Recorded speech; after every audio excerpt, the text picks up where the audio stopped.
Що ж таке права людини? Ми нерідко чуємо ці слова, але частіше не розуміємо їх глибину, важливість у нашому житті. Більшість з нас не приділяє уваги та не використовує в повній мірі свої права, які наділені нам з народження.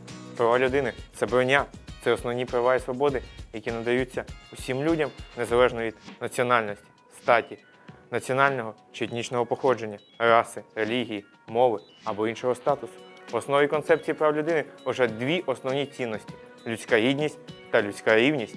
Права людини універсальні, права людини наділені нам з народження, права людини є невід'ємними, права людини є життєво необхідними.